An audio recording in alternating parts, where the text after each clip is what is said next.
Independent origins moment number 4, inbreeding and the biblical model of ancestry.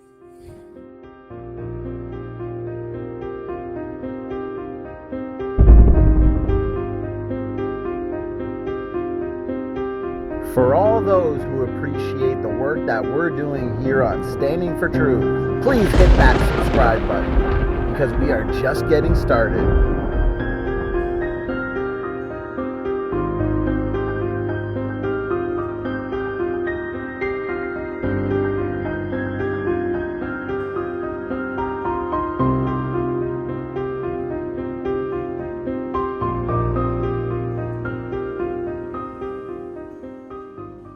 Okay, guys, here we go. We've got another moment.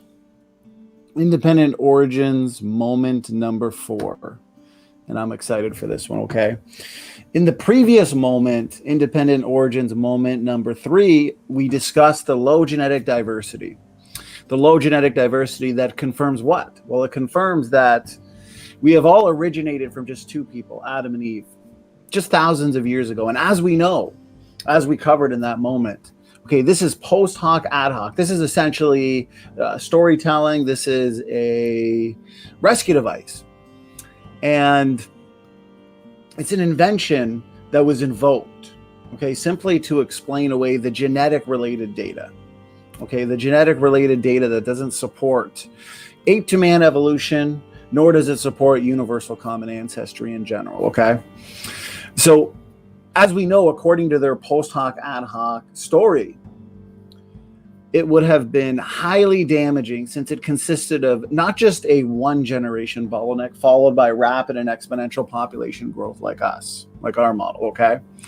It consisted of an extended bottleneck, a prolonged bottleneck in order to reduce levels of genetic diversity that they did not predict, by the way. This is why it is exactly a post hoc ad hoc rescue device. It was essentially a near extinction event, an event that was connected with severe inbreeding. And we know genetically, we know what inbreeding does. We know what the effects are because these mutations, okay, they come to the forefront and they lead to rapid and accelerated genetic degeneration. They're manifested essentially because of inbreeding. This is not a good thing, and this is why this fairy tale that the evolutionary community invokes is not even somewhat, okay, not even somewhat reasonable. And this is why those who hold to evolutionary theory and ape to man evolution, okay, this is why they have an unsolvable problem. And this is the issue. This is the issue with explaining all DNA differences, all DNA diversity as a result of what? As a result of mutations, as a result of genetic mistakes over time, essentially. As we know, and as we covered in Independent Origins moment number 1, we talked about the design diversity hypothesis.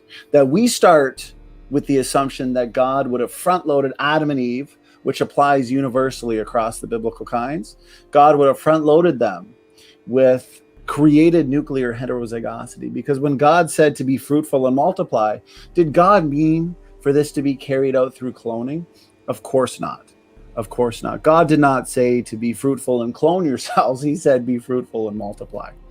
So this is why the starting point of design diversity makes sense both theologically and scientifically, okay? Now, here's what I find funny, guys.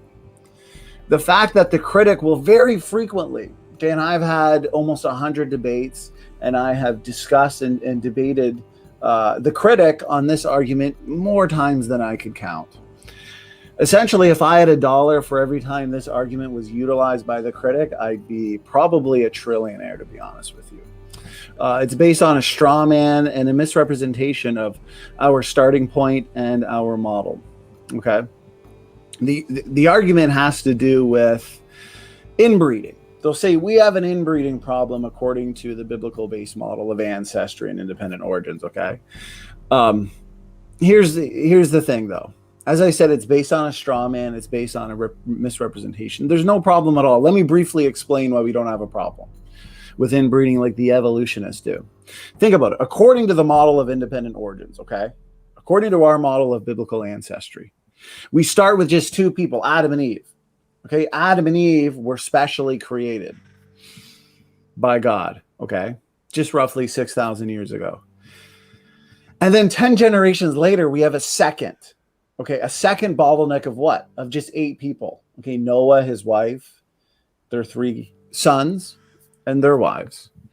Okay, so 8 people. At creation, since we hold to the design diversity hypothesis, Adam and Eve would have started with no mutations. No mutations. This goes back to genetic entropy, okay? We take this point of most accumulating mutational load, okay? This point of most genetic entropy, okay? Take that back to a point in time of least accumulating mutations, okay? A point of least genetic entropy, that would be point of creation. That would be this point of Adam and Eve with no mutations, okay? So 10 generations later, we now have this second, another benign bottleneck, okay? It is a single generation bottleneck, also followed by rapid and exponential growth. Now remember, inbreeding reveals the hidden reservoir of genetic mistakes. If there are no genetic mistakes, okay, to be manifested to lead to the negative and damaging problems that inbreeding results in, okay, according to our model, Adam and Eve would have had no mutations, and at the flood there would have been some mutations, but not nearly enough to lead to the type of genetic degeneration that the evolutionary model would consist of. Because remember, the evolutionists explain all DNA differences as the result of mutations over time. So by the time they get to their bottleneck, okay, they've had millions of years of mutation accumulation, because adding mutations adds genetic diversity. So they explain the origin of genetic diversity, that natural selection can act upon this variation, okay? They explain this as the result of mutations. So now they've got a ton of mutations that are just waiting to be manifested, just waiting to be revealed in order to lead to rapid, essentially, genetic degeneration. Okay, well, we explain the majority of DNA differences as a result of created nuclear heterozygosity. Okay, so according to the biblical model, okay, both bottlenecks, creation and the flood, were extremely brief. Okay, just one generation. It's a one generation bottleneck, not an extended bottleneck like the evolutionary community believes in. And most importantly, it was followed up by explosive growth, rapid and exponential population growth. Okay, this means that most of the original created heterozygosity would not have been lost. They would have retained most of it, okay? Based on the fact that these bottlenecks were brief and followed up by rapid and exponential population growth. So the whole point is, guys, okay, in both bottlenecks, you'd have almost no accumulated mutations. Okay, so no negative, essentially, inbreeding effects genetically. Okay, that means that the extremely limited genetic diversity is most consistent with the biblical base model. When God created 2 people, automatically this restricted genetic diversity. And all of this genetic data that we now have did not have to be true. Okay, this is why we don't have to resort to fairy tale and far-fetched mental inventions in storytelling, okay? It's the evolutionists that have to resort to this type of storytelling. So point is, the evolutionary model has the inbreeding problem, okay? And the biblical model does not have an inbreeding problem for all the reasons that I've explained above.